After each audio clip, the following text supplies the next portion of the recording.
Olá, hoje no Alego Mulher, doutora Flávia Leite, ela que é vice-presidente da capital da Comissão da Mulher Advogada da OAB Goiás. Olá, doutora Flávia. Tudo bem, Fernanda? Agradeço a oportunidade de estar aqui falando para todos vocês. Muito bom tê-la aqui hoje para falar a respeito de toda essa causa da valorização da mulher no trabalho jurídico, na carreira jurídica. Como é que tem sido essa luta da mulher enquanto advogada nesse meio jurídico? Como tem sido?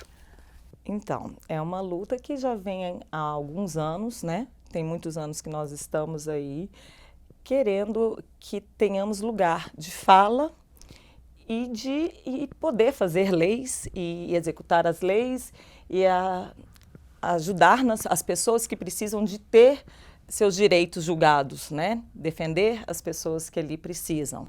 Nesta comissão, que é na comissão da capital, né? Comissão da Mulher Advogada, a ideia de defesa dos direitos da mulher, ela passa aí também por essa valorização de trabalhar em certas áreas próprias, né, da advocacia. Tem área criminalística, civil. Como tem sido até essa distribuição? Tem uma certa distribuição dentro da própria advocacia quanto ao trabalho da mulher? Algum tipo de discriminação, a gente pode dizer assim?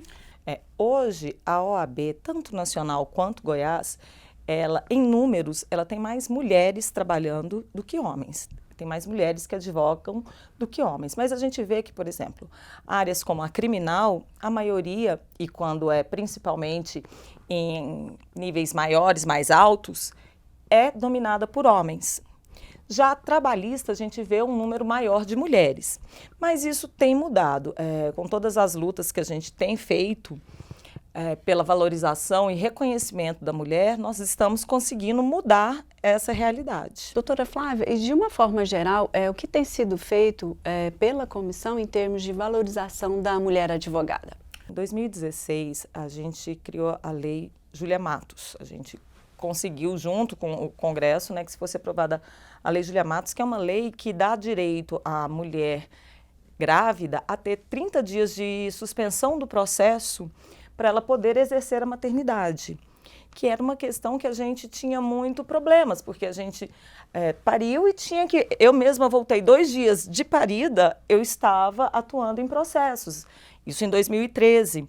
Então, a gente não tinha direito a nenhum tipo de licença maternidade. E hoje, a gente apresenta o comprovante que acabou de ter o bebê e tem 30 dias de direito de 30 dias de suspensão dos processos onde a gente atua para poder exercer a maternidade. Essa questão dos direitos da mulher advogada dentro até daquela ideia da advogada mãe, como a senhora acabou de apresentar um dos quesitos aí, a mãe advogada, como aí conduzir todo esse dia a dia em termos até de acompanhamento de processo? Então, essa questão do assédio da mulher mãe e advogada é uma questão que a gente anda debatendo muito nos últimos tempos. Porque é como se fosse uma coisa que a conta não fecha, né?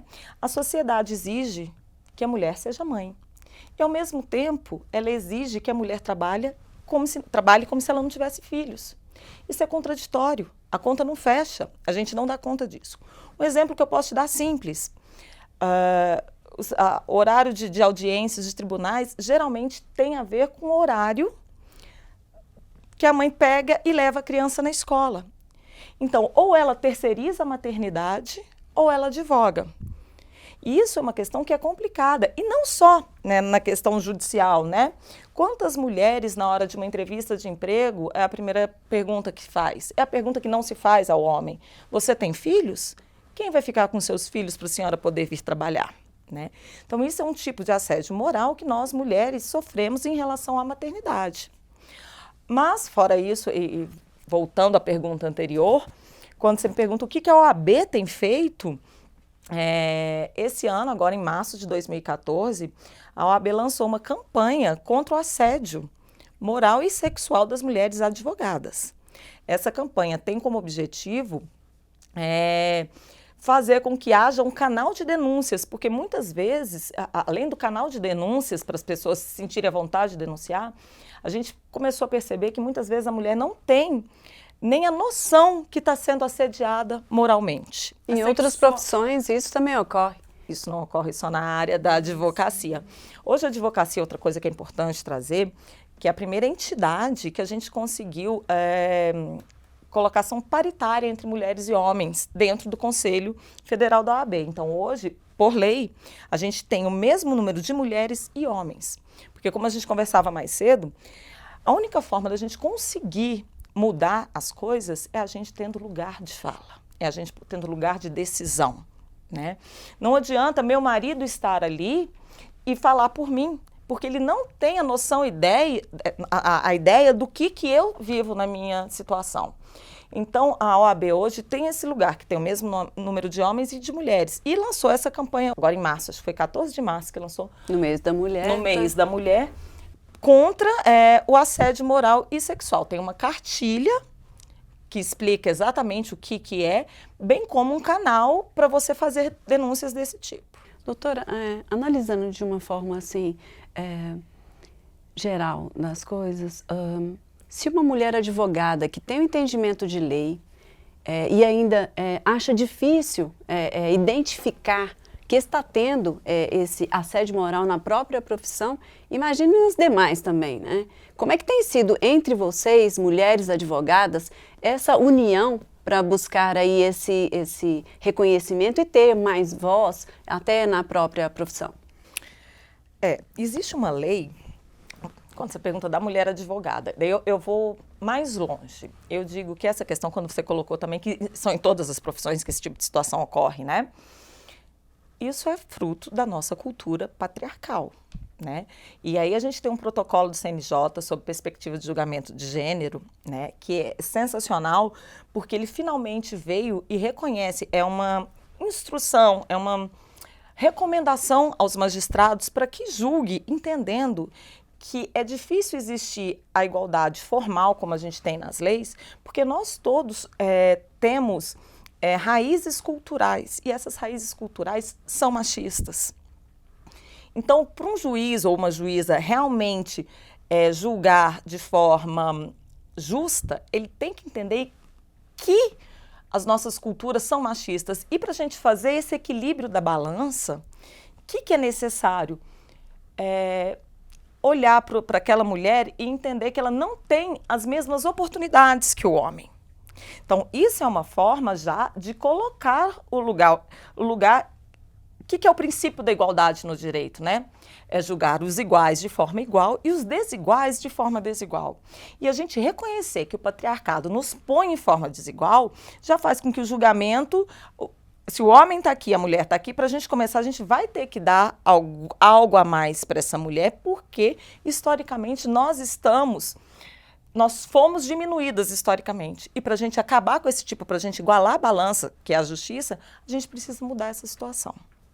Tá, e como essa ideia de como mudar mesmo passa no princípio da conscientização de que é necessário ter os mesmos direitos? É mais até do que ter os direitos, porque às vezes, eu vou dar um exemplo voltando para a mãe, porque é uma área que é muito comum para mim, né? Eu não posso dizer nem sociedades mais avançadas, porque eu não acredito em sociedades mais avançadas, mas eu posso dizer que alguns países nórdicos, por exemplo, hoje, eles têm a licença parentalidade, ao invés da licença maternidade. Por quê? A gente estava conversando. Quando uma mãe vai fazer uma entrevista de emprego, você tem filhos, né? Já é um ponto negativo para a mulher. Se você tem uma licença, porque a mulher pode não ter filhos ali, mas ela pode engravidar e ter que sair 6 meses para licença maternidade. Né? Se for no emprego público ou uma empresa que dá os 6 meses, ou então os 4 meses.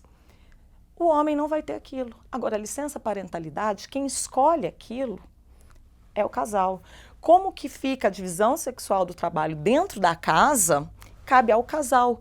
E isso já é uma forma de tirar um pouco da discriminação que a gente tem com preconceito. Eu não vou contratar mulher porque a mulher vai sair de licença maternidade e o homem não.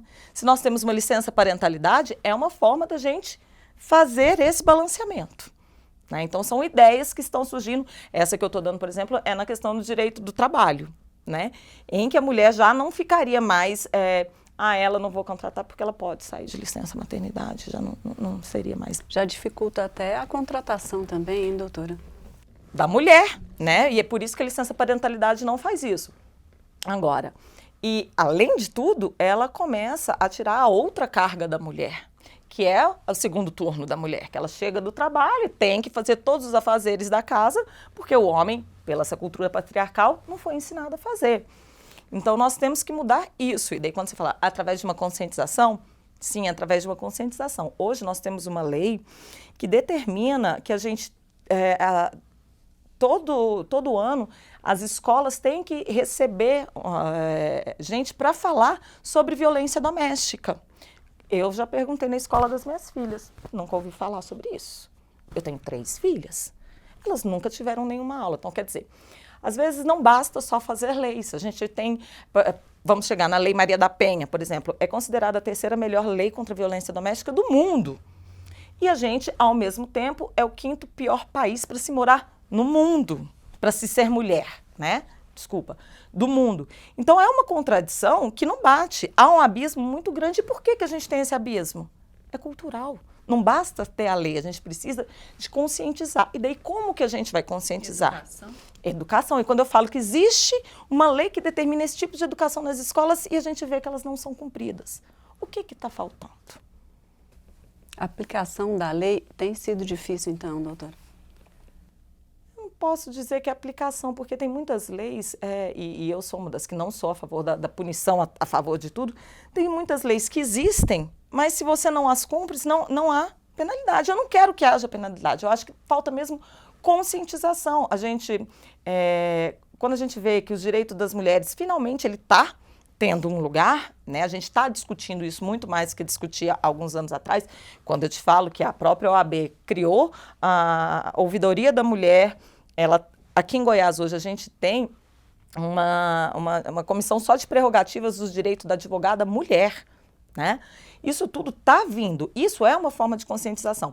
Mas assim, você faz uma lei com o intuito de mudar uma sociedade, demora muito tempo para a coisa acontecer e você mudar. Né?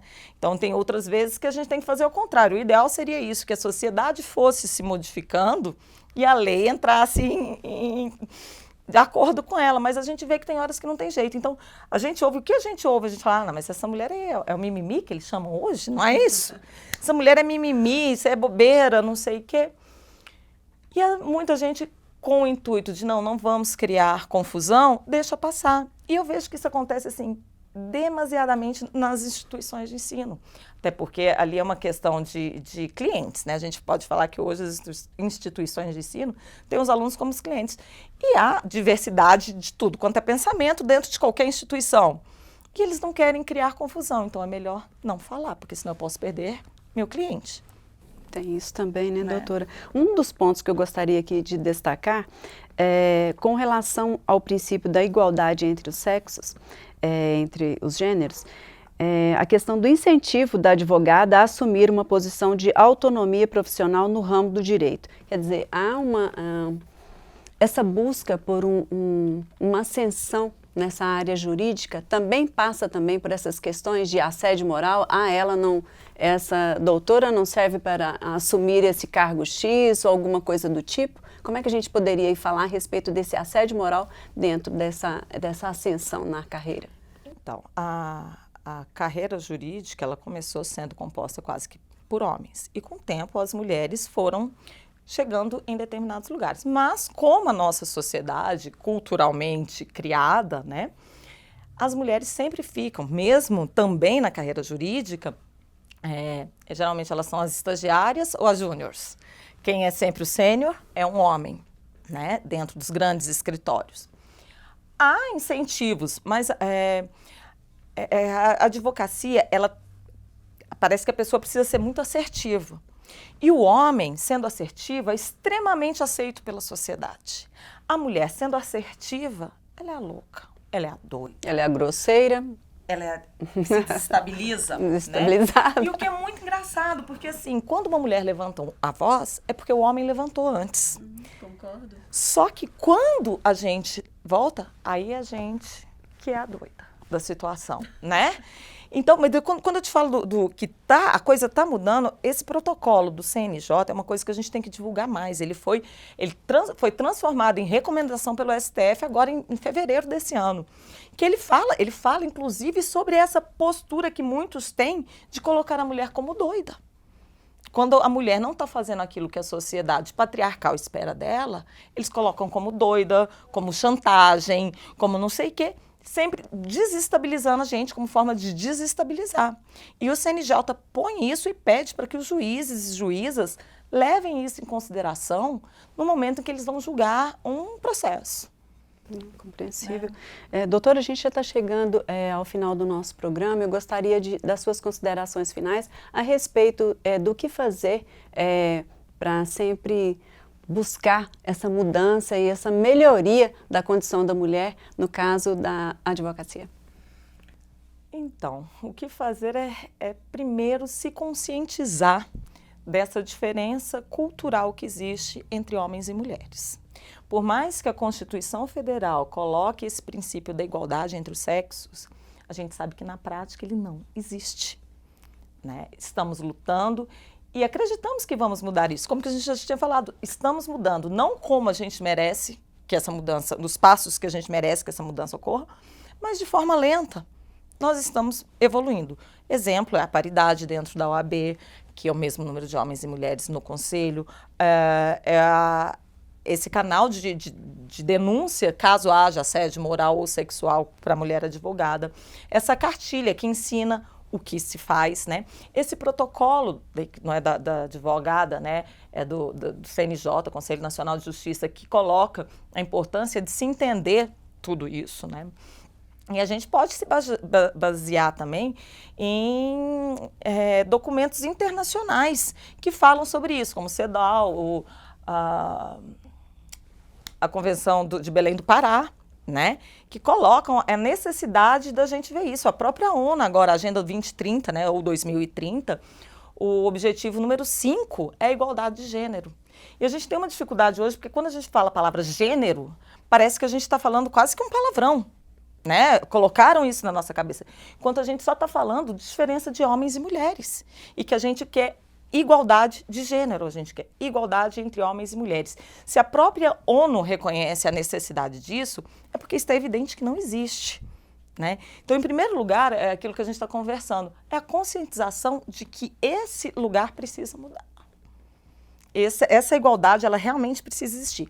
Como fazer isso, né? Nós, advogadas, temos a OAB para contar, eu coloco a Comissão da Mulher Advogada da OAB completamente à disposição, nós temos feito isso, mesmo em casos, porque a Comissão da Mulher é advogada, determinados casos em que a mulher não é advogada, mas tem um fim para muitas pessoas, né, como a gente recebeu dia desses uma denúncia que nós estamos pesquisando sobre ela. Qual o canal de denúncia? Pode ligar lá na OAB e falar. Primeiro tem a questão das prerrogativas, né, você passa por lá e eles encaminham para a CMA. O que está acontecendo, né? Então, a gente recebeu um caso de uma questão de várias meninas numa escola que supostamente estão sendo abusadas por um dos professores, caso antigo. Nós ainda recebemos isso de uma outra colega, foi por telefone. Nós estamos pensando como que isso, a CMA pode ajudar. Porque, no caso, ela é para a Comissão das Mulheres, a advogada, mas nós entendemos que os direitos das mulheres devem ser defendidos, né? A gente não tem poder decisório, nada isso, enquanto Comissão da Mulher Advogada. Mas a gente tem poder sugestivo. E a gente pode fazer isso e pode estar ao lado de tanta gente que precisa disso, né? Agora, se a mulher advogada sofre algum tipo de violação, ela pode ir atrás das prerrogativas das mulheres dentro da OAB Goiás, da Comissão das Mulheres Advogadas, da ouvidoria, esse canal de ouvidorias que é nacional. Tem vários canais aí para poder fazer a denúncia. A gente quer mudar essa realidade, com certeza. A gente agradece aqui a participação da doutora Flávia Leite, ela que é vice-presidente da capital, né, da Comissão da Mulher, advogada da OAB Goiás. Muitíssimo obrigada aqui pela sua participação hoje no Alegre Mulher. Fernanda, tudo de bom, um abraço a todas e todos que estão nos ouvindo e peço para que continuemos juntas, lutando contra isso, e os homens que desejam apoiar nossas lutas serão muito bem-vindos. Sempre, sempre. Porque não é uma causa somente da mulher em si, é de toda a sociedade, não é? Exatamente. Nós terminamos aqui o Alego Mulher de hoje e até o próximo programa.